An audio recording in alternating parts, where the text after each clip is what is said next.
Coming up on this episode of the Roundtable. This is where like a global hyperpower really does need to get involved, in terms of just keeping shipping lanes open. So, like, who's to say that the US wouldn't jump in there? I mean, I think that's isn't that sort of the goal that they have here of like trying to sharpen the distinctions and bring the US in on the side, putatively on the side of Israel, to kind of show the Right. world that the US really is the great Satan. Um, Yeah, I I mean, don't know. at any other time, I think it would be Houthi goodbye. Like it Uh-huh. really does feel like this is the reticence here on the part of the Biden administration, rightly or wrongly, has everything to do with its sense that would that they're trying to bait us into exactly that kind of response. Now, I still think it's insane that we haven't done something decisive about the fact that, right, these what ships are just going to be like piloting around Africa like it's 1632 or something. Like what Right. the hell is this about?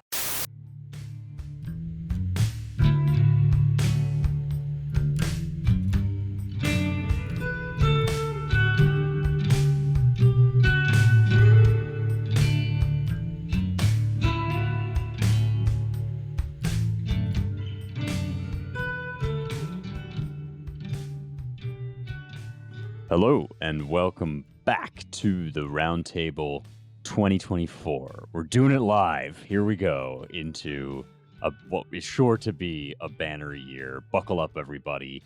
We'll be here every week, helping to make sense, or at least talk about in some capacity the events of the year. This is your weekly publishers and editors podcast here at the American Mind. I'm your host, Spencer Clavin. I'm the features editor of the American Mind and the associate editor of the Claremont Review of Books, our sister publication. Usually we've got a 4-man crew. We're down 2 this week, which means it's just me and managing editor Seth Barron. Seth, Happy New Year. Happy New Year, Spencer, and Happy New Year to all our listeners. Yes, indeed. Hope you guys had a restful, peaceful, luminous holiday season. I hope you got some rest and some pie and all the other good stuff. And hope you're tanned and ready, even if you're not literally tanned, because I guess it's the winter vacation. But hope you're ready to get after it with the rest of us. We're starting the year, actually, with a little bit of good news, I would say. Our dear friend, Claudine Gay, middle name fake and, has resigned from Harvard. Chris Rufo actually did it. I think he expressed this himself as having secured a major scalp, and I think that's actually quite fair. Gay first made headlines when she really put her foot in it about Harvard's free speech policy when it comes specifically and apparently only to Israel and anti-Jewish genocide. She was questioned in the House by Republican Elise Stefanik. People now know this infamous story that she was unable to clearly and plainly say that the rules apply in the same way to anti-Semitic rhetoric as they do to other forms of prejudice. Seems like there's a carve out now for anti-Semitism, as of course we always knew there was, but Gay basically said the quiet part out loud. This was a major gaffe. Everybody knew it at the time. But then when she didn't step down, as some of her counterparts at, for example, Penn did, Chris Rufo went on one of his classic information hunts and discovered serious plagiarism problems, obvious kind of misattributed or not attributed chunks of text that should have had quotes around them and so on and so forth in Gay's PhD dissertation, among other things. And basically just, throw in whatever allegedly, I suppose, you need to feel comfortable about it, but just expose this woman as the total fraud that she obviously was. You could tell that she was, just based on sort of the way that Harvard has been trending. But now it's quite clear that her whole career is based on a series of lies, and that this DEI regime is just as ethically bankrupt and intellectually useless as we sort of suspected it to be. Gay resigning issued a sort of boilerplate statement. It is with a heavy heart, but a deep love for Harvard that I write to share, that I'll be stepping down as president. This is not a decision I came to easily. Indeed, it has been difficult beyond words because I have looked forward to working with so many of you to advance the commitment to academic yada yada yada, et cetera, et cetera. Then Garber is now interim president. The Harvard Corporation issued another basically copy pasta statement, except that this one indulged in one of the press's favorite lines. I just love this. This is what places like NPR and race hustlers like Ibram, Henry, Rogers, Kendi have been saying, is that Gay is the victim of evil, conservative pouncing. Right wingers have dared to point out that she plagiarized most of her work. Here's the Harvard Corporation statement. While President Gay has acknowledged missteps and has taken responsibility for them, it is also true that she has shown remarkable resilience in the face of deeply personal and sustained attacks. Seth, this is, I think, indisputably a success on Rufo's part. The question, I think, is whether it's going to make a larger difference in the trajectory of higher education, wokeness, DEI, and so forth.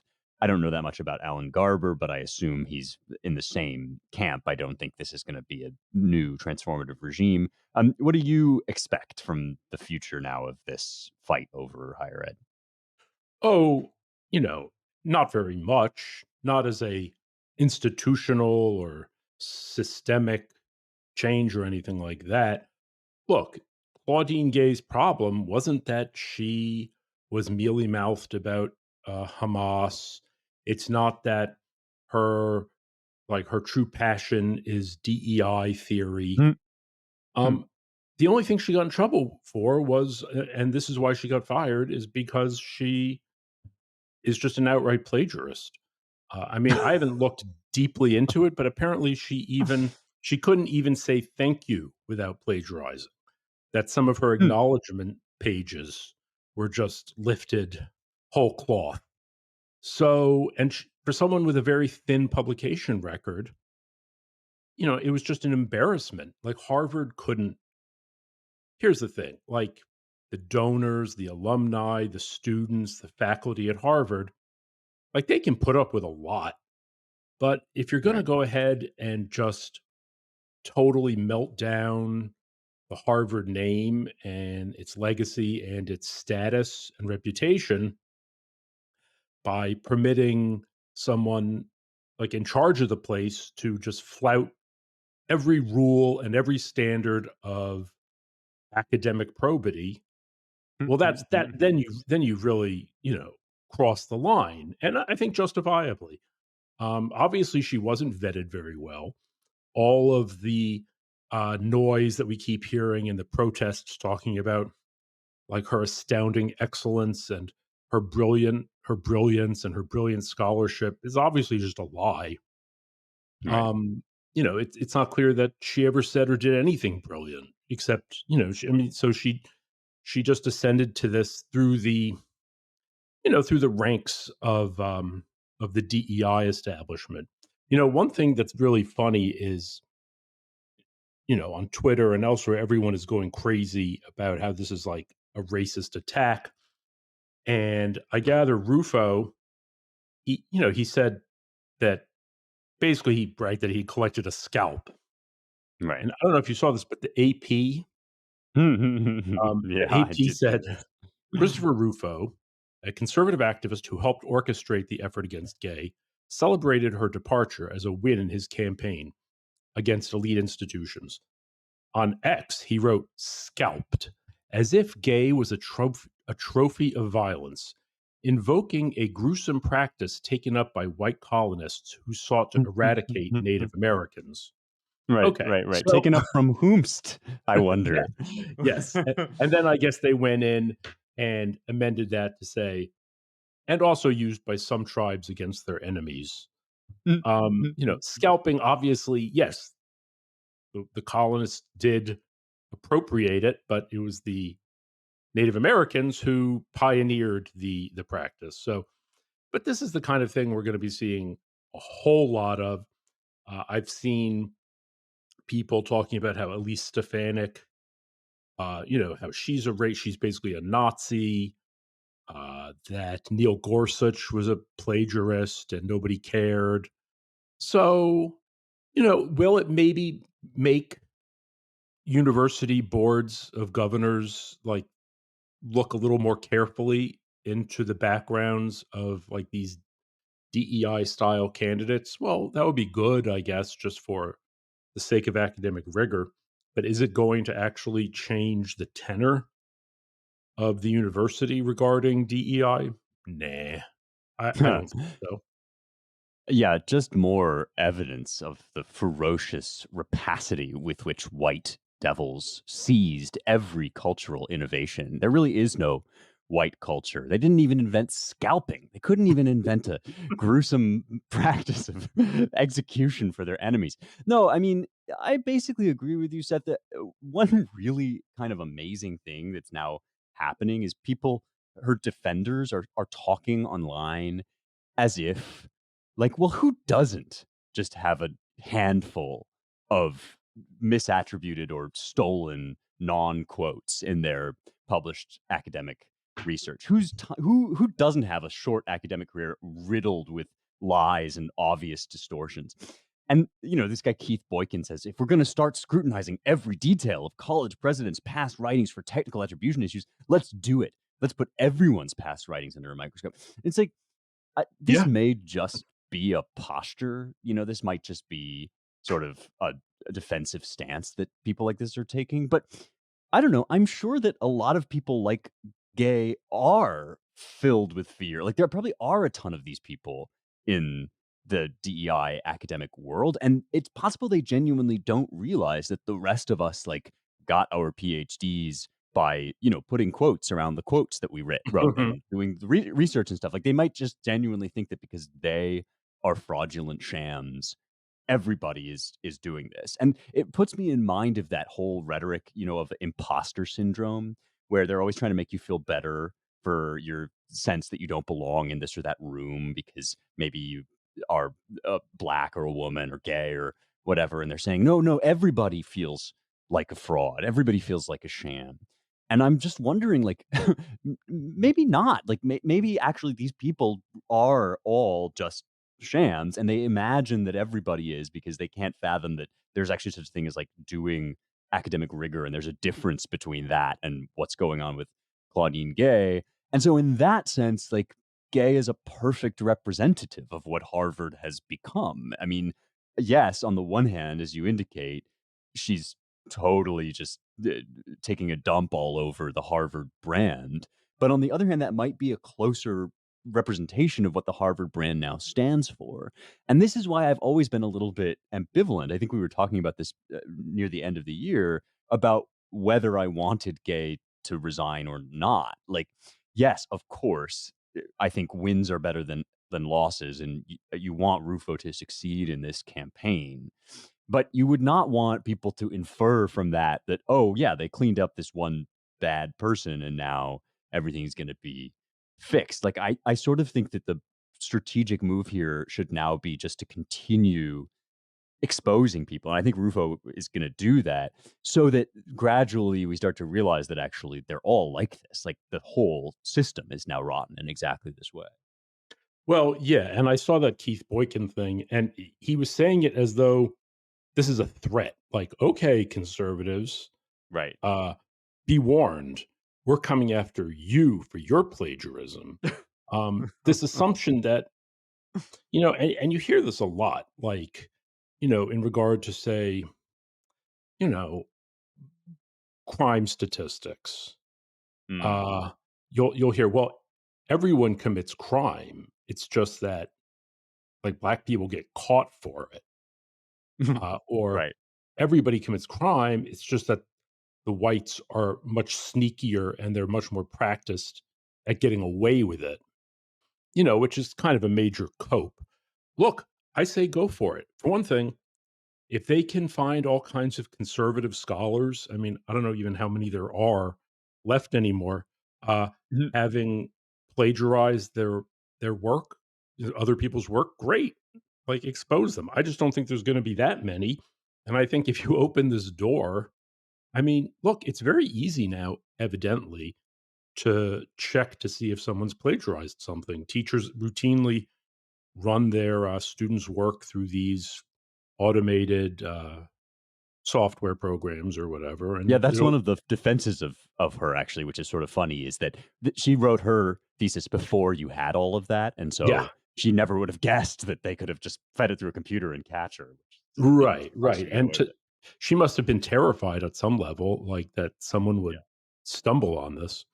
Um, Look, I don't really know what's going to come of it. I don't see it. To me, it's another one of these things where yes, we win a battle, and they go completely ballistic and respond, like several orders of magnitude stronger. Hmm. So, I don't know what they're gonna do. I mean, who knows? It wouldn't surprise me if the IRS or the DOJ start investigating Chris Rufo for something. I mean, that seems to be the level at which the regime operates now. Not to sound too paranoid, but they give Yeah, us well, reason. if they don't do it over this, it seems like he's definitely headed for some kind of attention of that nature. And I will say, when this happened, it's of course every academic's worst nightmare, right? If you couldn't write a script that would be more horrifying, this is the sort of thing that you wake up in a cold sweat, imagining that you've been caught out in front of Congress and then the entire country as a fraud, right? And so I did kind of do a searching moral inventory and think, like, am I being just overly harsh toward my enemies because this person is so distasteful to me, and I do find her abhorrent. She represents all these things I hate. So maybe, am I applying a double standard or whatever? And sometimes you think that through and you realize, yeah, actually, that I'm being a little bit political here. But then I thought about, like, yeah, what if I were subject to this kind of scrutiny? Could my work from grad school really hold up? And then I was like, wait a second, like, actually, the bar here is so low. Like, if Mhm. she were getting caught out for, like, her theory was not as original as it seemed to be. Then I definitely think you could excavate my PhD thesis and be like, well, this is presented as this grand innovation, but how original is it really? And that sort of like judgment call, you could, if that's what was going on here, then you would think, well, it could have been any of us, right? But this legitimately could not have been any of us. Like, I'm a 110% confident that my PhD thesis would pass this extremely low bar test, and that most theses in most contexts would, and that there are not all of these conservatives out there just masquerading as professional scholars who have secret hidden Right. lies underneath. Like, I just think this genuinely is a them problem. Like, this is a thing that DEI hires do because they don't actually have the chops, and they've been elevated to positions that they don't actually deserve. And yeah, it's horrifying to imagine getting caught out or being put in that position and getting caught out in that position, but it is actually like a super egregious failure.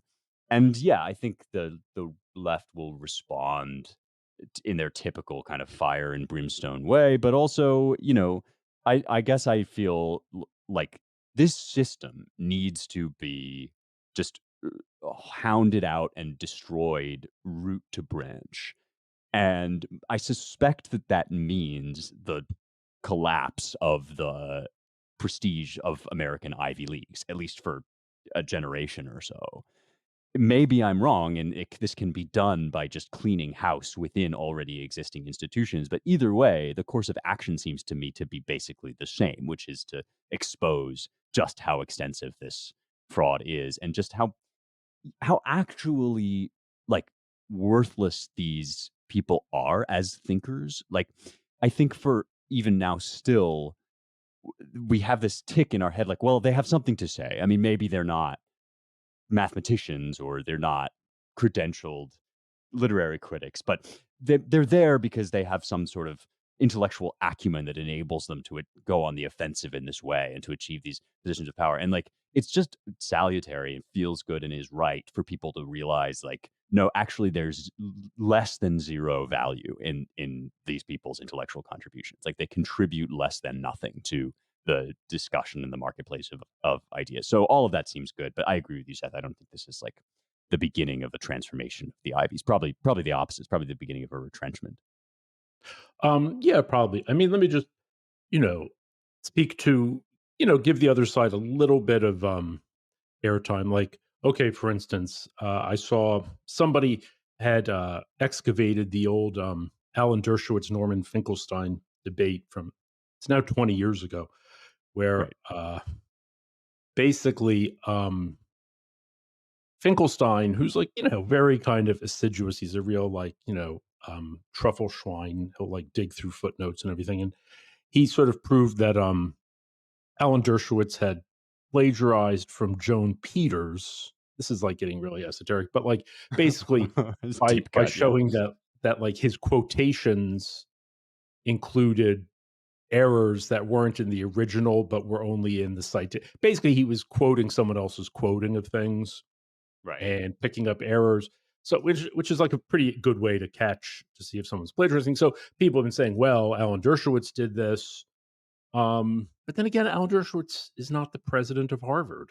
I mean, there's a And again, certain this is like standard. so many yeah, and also that's just so many eons away from what we're talking about here is to almost qualify as a separate category of thing. Like and you're probably I think you're probably right in that one of the left's strategies, if they're smart, and they do tend to be pretty smart about this stuff, will be to dig up really obscure arcana like that and then say that it's basically the same thing as this, which will be effective in a certain sense, but I just don't think it is. Like these big chunks of text that obviously should have quotations around them and don't have quotations around them. It's just like a different order of magnitude, I think. But yeah, I see what you're saying. Like there is something in this that whomst among us could resist or stand against a total searching inventory of this sort of thing. Well, we'll see. And we're not We'll see. president of Harvard. Yeah, exactly. And you know what? I mean, I haven't written like that much, but I've written some, and Yeah, like article, whatever, a book, some articles. It's not that hard not to be a plagiarist. exactly, exactly. It's really not. I mean, it's hard to be absolutely 100% ironclad certain that Because everything the you've funny quoted is thing right. is even if you're going to do sort of quasi plagiarism, you Right. can just even if you just reword everything, like take some existing language Yeah, and yeah, write it in your own words, that that clears you. It's of like, course. essentially, I mean, it's not gonna win you any great, like, prizes, but there's sort of, like, obvious ways to avoid being a plagiarist, Yeah, which I well, I guess mean, Claudine Gay couldn't even be bothered to attend to. exactly. Like I was saying in my intro that these statements released by Harvard and by Gay herself are kind of copy pasta. Like you could jumble the words around, and you probably end up with the same thing that they said last time somebody resigned. But that is not plagiarism. Like that's not what we're talking about here. And in the humanities, it's like people write whole essays that are basically just restatements of things that somebody said in the 50s that they think require further investigation or more airtime. Yeah, I just think like that there it is really easy, as you say, to avoid this level of disaster.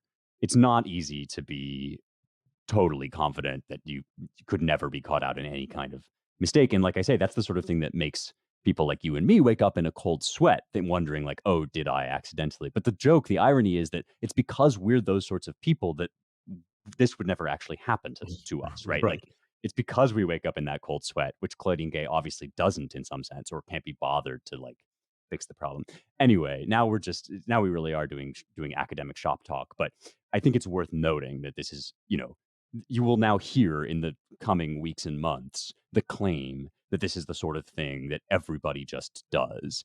And weirdly, you and I, Seth, on this podcast are qualified to say with some certainty that that's not true. Like that, this degree of malfeasance is not just Let par me for the course. let me just throw in, I don't know if you read this or if anybody else saw it, but, the Washington Free Beacon, published like a satire, I guess, but they call it like, her private resignation letter to the Harvard board.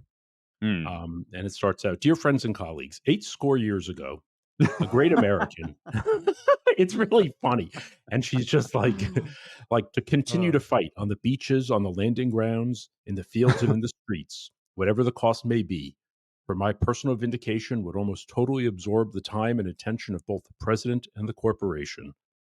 Therefore, I shall resign the presidency effective at 1 p.m. today. I mean, it just goes on and on. wow. It's very witty. Maybe we'll throw the link in there. Like she has this thing. It was the same in foreign politics. My program was to do away with Versailles.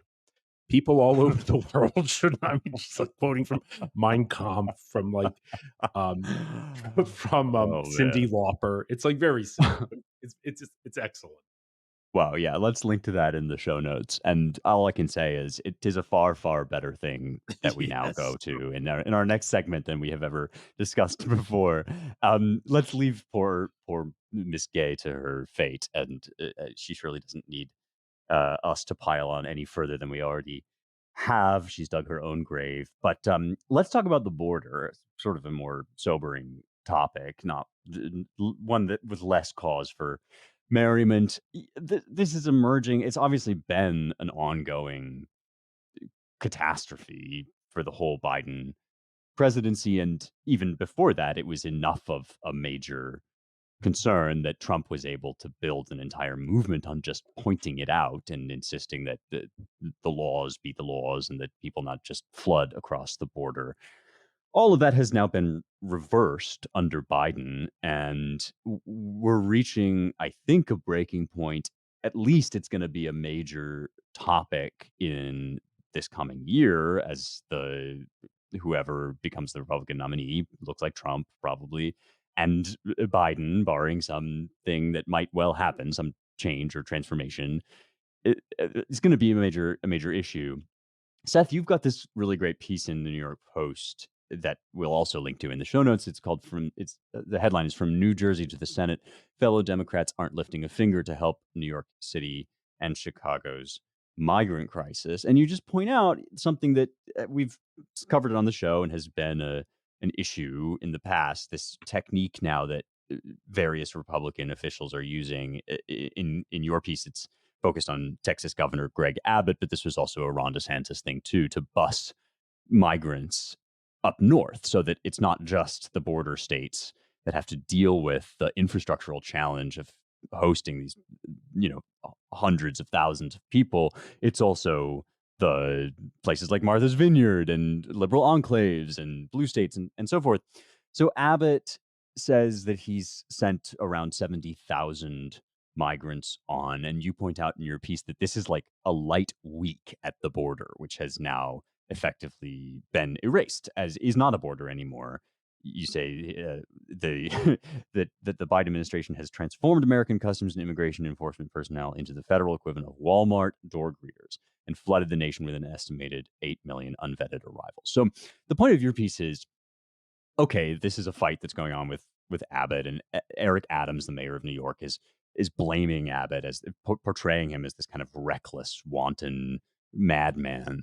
But Abbott's obviously not the problem. He's dealing with this as a Republican would deal with it, and that makes it easy for Adams to attack him. But the uncomfortable literal elephant in the room, I guess it's not quite literal, but the actual elephant in the room is that this is Biden. This is Biden's policies. This is Biden's administration and his directives to his officials, which means that frustrated Democrats who are now having to deal with the fallout are in a really tough spot. So maybe we can talk about this, Seth, as like an object lesson in some of the problems the Democrat Party is having internally going into 2024. Like, do you think that this is enough of an issue that it could actually lead to a real implosion in the nominating process? Like, would this be enough for Biden to face serious resistance from within his party and maybe take him out as the nominee, since he's already super old as well? I mean, I could see Biden being not becoming the nominee. I don't think it would be over immigration necessarily. Um, I think the way that the National Democrats view it is like, yeah, this is causing a problem for individual municipalities, New York City, New York State, Chicago. But, you know, what a small price to pay for such enormous riches, such Mhm. as flooding the country with, non-white third world immigrants in order to hasten the long awaited and prayed for great replacement, which Mhm. I refuse to even talk about as a conspiracy theory or even a theory because it's obviously what's happening. And this is like the Mhm. classic, Michael Anton celebration parallax. They're allowed to celebrate it. We're not Right. allowed to notice it. Um, so I don't know. I think people like Eric Adams and to a lesser extent Brandon Johnson are they've kind of lost the plot. Like, yeah, this might cause major problems for New York City's municipal finances, but I think the idea is like wait till after the election and then maybe the administration will give New York $10 billion to cover the costs, or maybe it won't, but it doesn't matter. This is like Mm. this is generational. This is a much more important um, objective. The problem with it is, as we know, a lot of the Republican Party, the traditional Republican Party, is fine with it. Like they're they have no problem with an open border. I mean, doesn't the Wall Street Journal still famously run this editorial once a year calling for a constitutional amendment? There shall be open borders. Yeah. This is like the Koch brother club, club for growth. This is like their whole chamber of commerce. This is a major win for them. Like I think even Nikki Haley made some comment about, well, that basically that open borders should be driven by that border policy should be driven by, the needs of employers to hire cheap labor. Um, Right.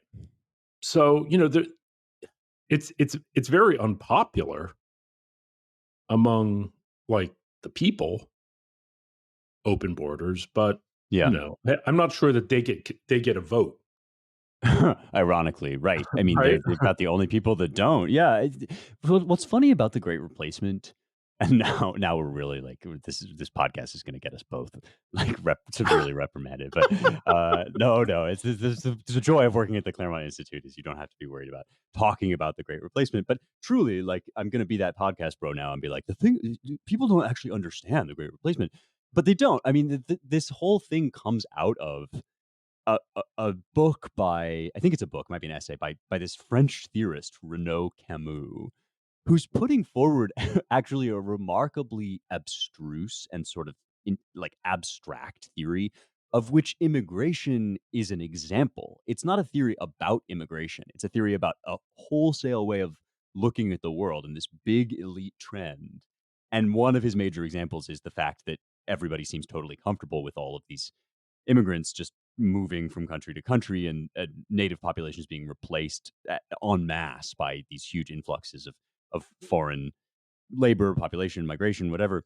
But this is just one example, Camus thinks, of a general attitude among the technocratic elite that everything is the same as everything else. And you can have, say, eggs made of soy, and it's just the same. Like, there's no material difference as long as the metrics line up in whatever ways the nutritionists determine. Or Mhm. if you replace your meat with yogurt, there's no difference there. There's no spiritual or physical or physiological difference between a steak made out of crickets and a steak made out of like real cow meat.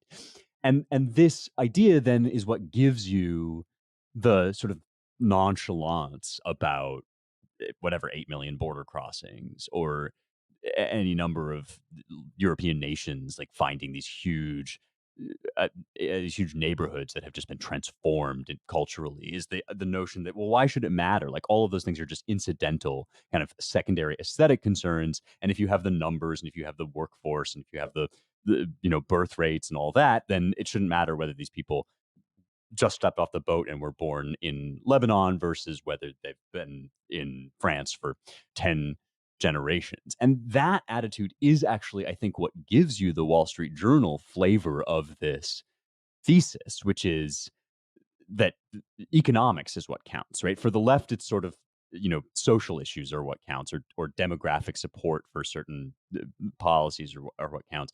In On the right, it's like, well, as long as we've got cheap labor and people to mow our lawns and all of that, what should it matter if actual like citizens are getting elbowed out by people that come here illegally? And yeah, I do think that that is more maybe a monoparty thing than a left problem, although it's currently a big Democrat problem, or a weak point. And right, it's not so much that Democrats like Adams are suddenly catching wise to the fact that this is all sort of a mistake. It's more that Abbott and DeSantis and others have found a way to make it sort of logistically and electorally inconvenient for them.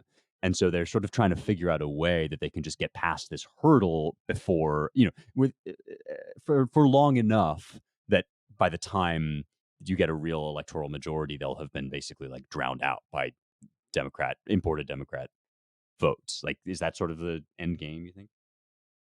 Yeah, I think so. There are moves afoot, like in New York right now, New York City, to expand the franchise in local voting to basically to anyone who's been in the city, I think, for 30 days.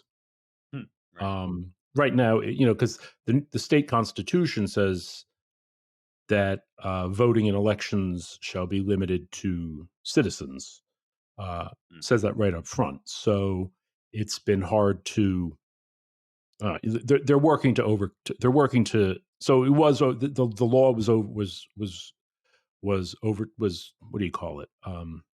Ruled unconstitutional, but they're appealing and trying to change it, and they have you know fooled around with the composition of the court sufficiently that they may actually manage to just basically do whatever they want.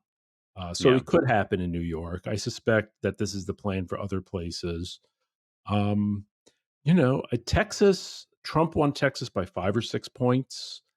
Um, Abbott won, I think, by 4 points in his last election. Cruz had a narrow win. It could be that they have some designs on Texas. Let's just let's just register as many people as possible, and we'll work it out later.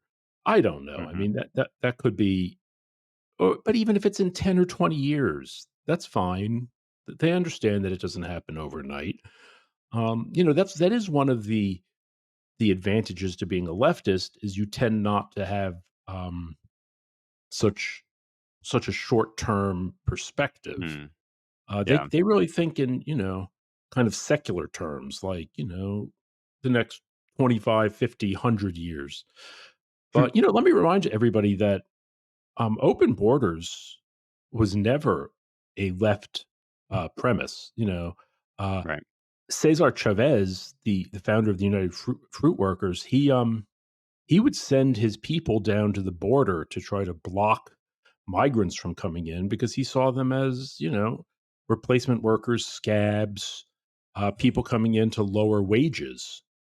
So, people forget this. And Bernie Sanders made a big issue of it, I think, in 2015 when they asked him if he was uh, like pro open borders. He was like, "Oh no, that's a right wing issue. Absolutely Right. not." Right. Um, so we'll see.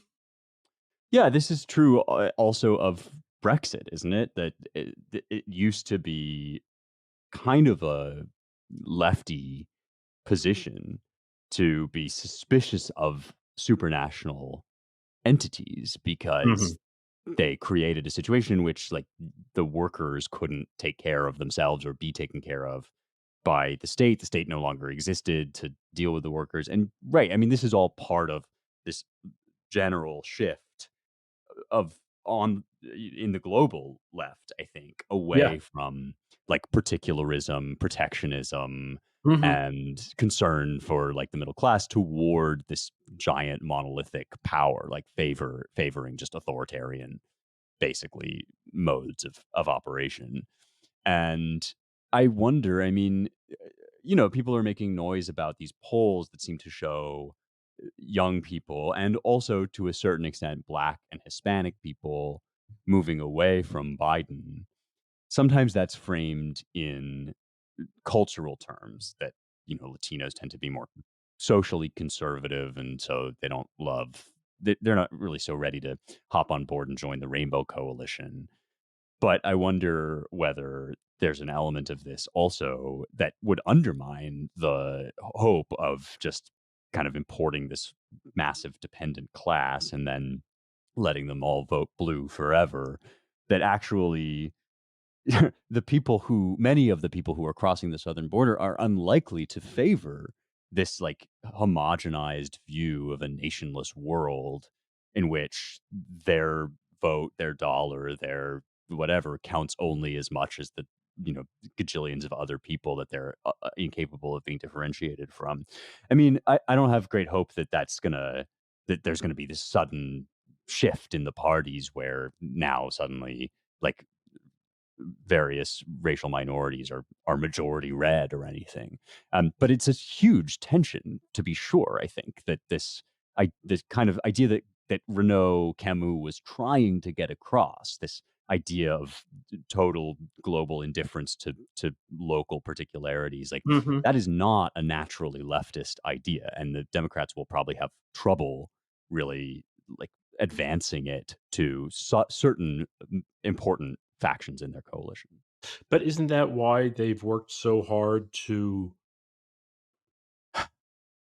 to essentially make elections kind of irrelevant, to just Yes, establish, yes, a this kind of, if you want to call it deep state, administrative state, perma state, whatever it is, right. um, instantiated in the judiciary and administrative law, in just kind of, I suppose, precedent that at a certain point, and I don't think that the people coming across the border are necessarily going to, view themselves as the real sovereigns of the republic. I Hmm. think it's going to be more of a spoil, like a spoil system. Like, well, who's Yeah. going to, give us money for such and such or whatever. Oh my gosh, Uh, I'm going to talk about the Edict of Caracalla again, two times on this podcast. I'm so excited. And now I can remember off the top of my head because I talked about it last time. 212. Uh, wait, 212 AD. Yeah, 212 AD. Caracalla just okay. makes like everybody within Roman borders into a citizen. Previously, this things have been moving in this direction.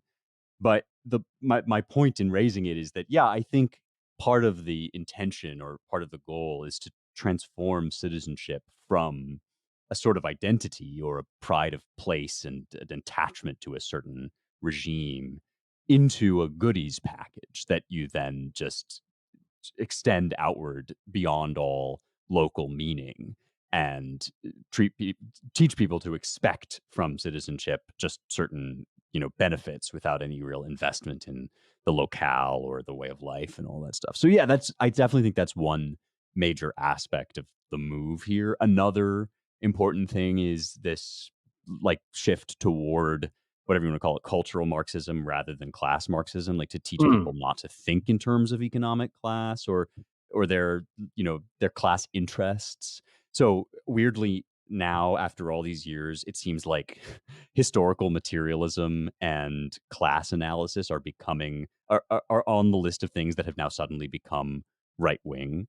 Like I think I heard this may be an urban legend, but I don't think it is. I think I heard that in China there have been times when the communist government have had to shut down reading groups of like Marx and Capital and stuff because they were too subversive for the project that the state had evolved. And it seems like it's kind of like that, in the same way that people are now saying, oh, the right wing weapon of plagiarism that's being used against Claudine Gay.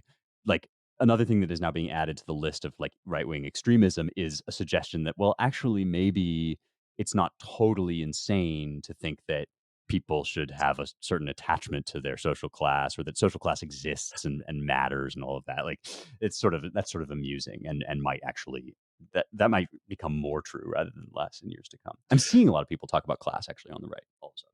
Sure, sure, absolutely. And of course, among like the DSA types on the hard left, um, I think there's been a renewal of interest in the socialist classics and all of that. But Hmm. uh, by and large, I feel like the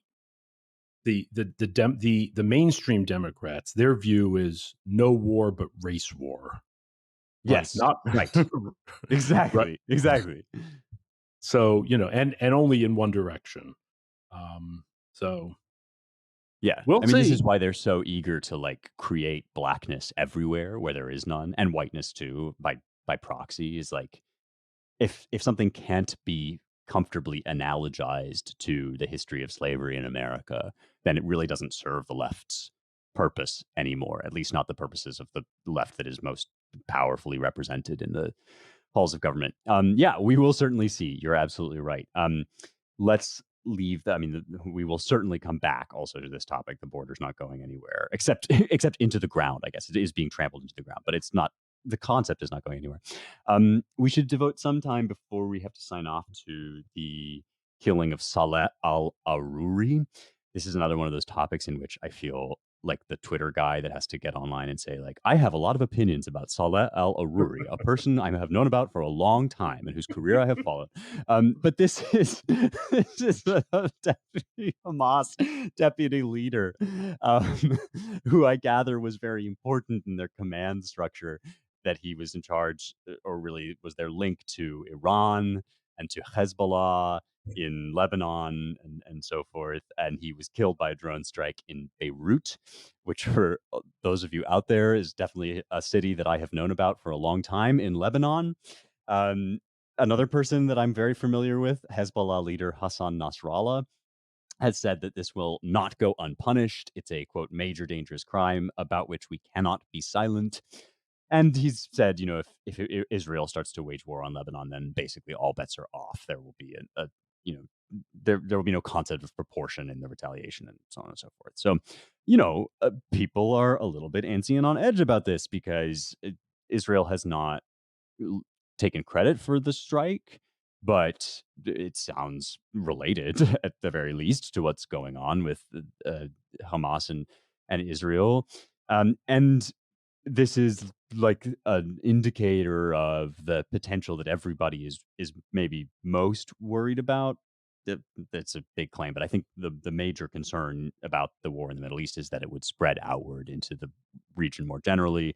Hezbollah would be a major link in that chain because, again, as I understand it, Seth, you can tell me if I'm talking out of my hat here, but you're dealing with a different beast when you're dealing with Hezbollah, even though you're dealing with yet another different beast when you get up to Iran. Like, you're not talking about dealing with the Iranian government directly here, but you're also not talking about dealing with Hamas, which really is kind of this splinter cell, Politburo, distant government. This would be like major apocalypse hours if we started to broaden this conflict into Lebanon. Um, what do you think about all of this? Does this give you more concern than you already had about the metastasization of this conflict, or is it basically just a kind of one-off thing? Well, it's the sort of thing that Israel does from time to time, like, take out a meeting of top level terrorists, and people get mad about it.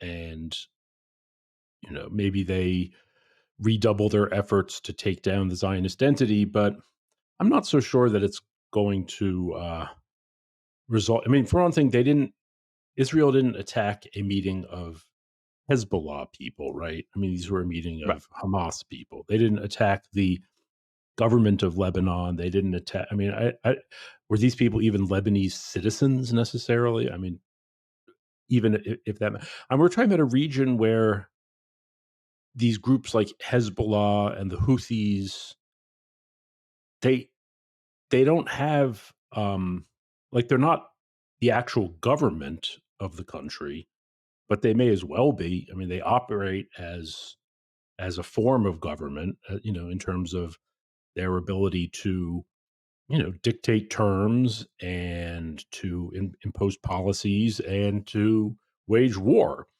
Yeah. Um, so I don't know what's going to happen up in Lebanon. It seems like I don't think Hezbollah is really like that eager to get into a war with Israel. I think it would be a disaster. I think Israel knows enough not to invade, but as we've seen, they know how to basically to turn a city into dust. Yeah. And maybe they would do that. I mean, to me, the what's going on with the Houthis down in Yemen seems more Right. problematic because I guess on the advice of their friends in Tehran, they've decided to try to close shipping through the Red Sea, like the Suez Canal, and force force cargo ships to go around the Horn of Africa, which is like adds tremendous time to shipping. So I mean, this is where like a global hyperpower really does need to get involved, in terms of just keeping shipping lanes open. So, like, who's to say that the US wouldn't jump in there? I mean, I think that's kind of, isn't that sort of the goal that they have here of like trying to sharpen the distinctions and bring the US in on the side, putatively on the side of Israel, to kind of show the Right. world that the US really is the great Satan. Um, Yeah, I I mean, don't and know. at any other time, I think it would be Houthi goodbye. Like that. It Uh-huh. really does feel like this is the reticence here on the part of the Biden administration, rightly or wrongly, has everything to do with its sense that that would that they're trying to bait us into exactly that kind of response. Now, I still think it's insane that we haven't done something decisive about the fact that right, these what ships are just going to be like piloting around Africa like it's 1632 or something. Like what Right. the hell is this about? Um, and they want to make us look that way, and they want to make us look bad by attack by sort of flexing.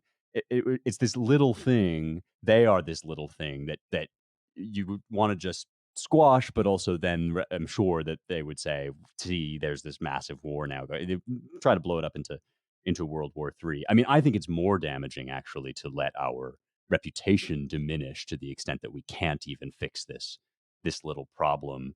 But on the Aruri thing, I agree with you. I think actually this Nasrallah statement, the Hezbollah leader's statement, is very carefully worded to carve out exactly a red line around the thing that Israel seems actually to have done. Like in other words, as you say, Israel executed a very targeted strike here. It seems they took out exactly the guy at exactly the time that they wanted. And had they intended to start a fight in Lebanon, there would be no more Lebanon. Like this, it would just be a pile of rubble. I'm exaggerating a little bit, but like Israel is not shy about letting you know when it wishes to be at war with you.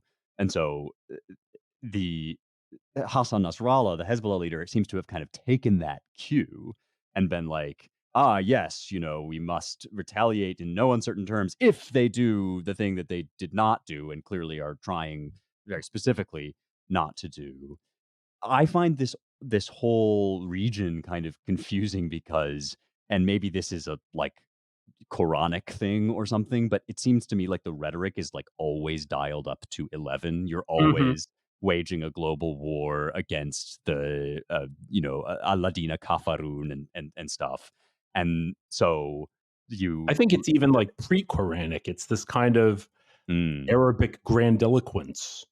yeah, yeah, Um, right. that Maximalism. yes, and you see that even in like the emotional responses that their the deaths of their so-called martyrs evoke. Yeah. Nothing is real unless it's dialed up to 11. So everything Mm. has to just be as extreme as possible with like, you know, weeping and hair pulling and gnashing of teeth to the point where, okay, well, it becomes hard to distinguish between, oh, somebody may have insulted a like or described an image of Muhammad, or an entire city was leveled. It's a little it's hard to tell which happened just from the emotional response.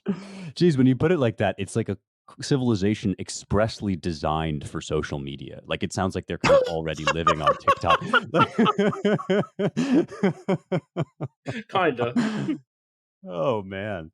Okay, well, I would say that we've been, sufficiently flippant about this, Yeah, right? grave and severe global conflict. Obviously, like, our listeners are well aware that we're joking about something that, it could be really bad, but I think that from this discussion, this particular thing isn't gonna be the really bad thing. I may eat my words when we're all, being shipped off to World War III tomorrow, but hopefully not. God willing, I will not. Let us now encourage our listeners for the first time, but not the last in 2024, to read the damn site. We run a website. It's called AmericanMind.org, and you will find commentary there on a whole range of topics. Many of them we've touched on today, but there's a ton of other stuff as well. We like to think it's cutting edge stuff, and we just like to pick a piece every week to encourage you to read. This time we have the run of not only this week but the week before, because we were off, as we hope you were as well, for the last week of the year. And gosh, I really want to talk about two pieces, but I'm only going to talk about one because I'm holding myself to an exacting standard to set an example. But I'm going to talk about a piece called The TikTok Spiral by Faith Kuzma. This is a debut author on our site. She is a retired assistant professor of English who writes here and there online and now with us as well. What I like about this piece is that it's a kind of piece that I really enjoy, which is it takes a phenomenon we all kind of know is happening. In this case, the online phenomenon of young girls especially, but people in general getting drawn into like a sort of whirlpool or eddy in the TikTok algorithm, that instead of swimming from topic to topic and video to video, the algorithm registers your sort of minute micro gestures and differences in time that you spend on certain topics, and then just starts feeding you more of that content and more extreme versions of that content until you're kind of trapped and you can't pull yourself out of whatever obsessive loop you happen to be in. This seems to particularly favor people, content creators that are always online and that have the weird, unhealthy mental habits of people who are always online. And this naturally includes the trans extremists that want everybody to be trans or just think that you should have access to whatever surgery and hormones you want at any given time. And so that's what Kuzma focuses in on, but I think the trend she's dealing with is probably bigger than that.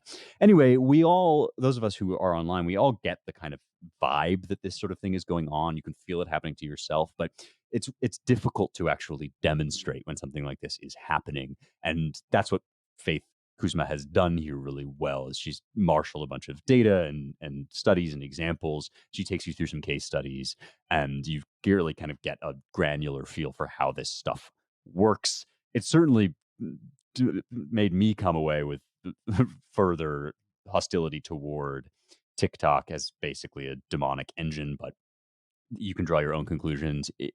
Whatever you decide, it's a great piece and you should read it. It's called The TikTok Spiral by Faith Kuzma, and it's up now on the site. Okay, Seth, what do you got? Yeah, I just want to affirm your judgment on that. That was a fantastic piece, and it, validated a lot of haunting suspicions or feelings I had, and really capably analyze them and solidify them. I mean, it's really well done. The piece I'd like to call attention to is "Revenge of the Liberators" by N.A. Haug, Haug. He's a new writer for us, and apparently he's a kind of expert on African the history of African decolonization and revolutionary efforts. And so the piece he wrote, "Revenge of the Liberators," looks at the case of South Africa, and how decolonization has worked, how well that's worked out for them. And, of course, South Africa is held up by BLM and our, the Free Palestine pro Hamas movement here as, really the model Hmm. for how we're going to decolonize things, both in Israel and in America, Canada, Australia, New Zealand. Hmm. Um, and where this leads, which is essentially to, uh, you know, a, the exact opposite of truth and reconciliation, basically just like lies and recrimination, Hmm. based in a racial register that's unrelenting in its pernicious and totalizing logic. Um, it's a really good piece, so I would recommend that you check it out.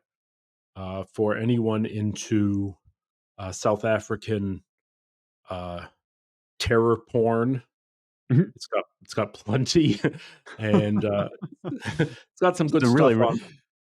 right down the line for our demographic here. You're really playing right to our audience, I I guess. Anyway, it's think. a good piece. Yeah, yeah. No, it definitely is, and it gives me the opportunity to say that I nearly died in South Africa, not because of a race riot or anything of that nature, but because I climbed Table Mountain, which is this big hiking spot, and there's an easy route up that's basically just a walk, and then there's a hard route up, and there's nothing in between.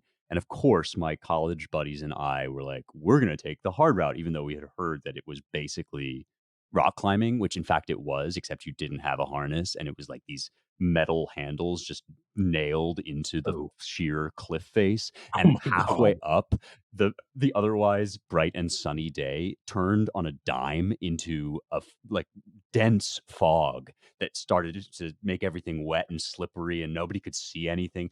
I've never been so sure that I was going to perish. But I did, reader, I did not. Listener, I survived. Anyway, that's all I have to say about South Africa. And with that, I think we gotta close it out here. It's been a really fun first episode. Thank you, Seth, for joining me. We look forward to talking with James Poulos and Ryan Williams probably next week.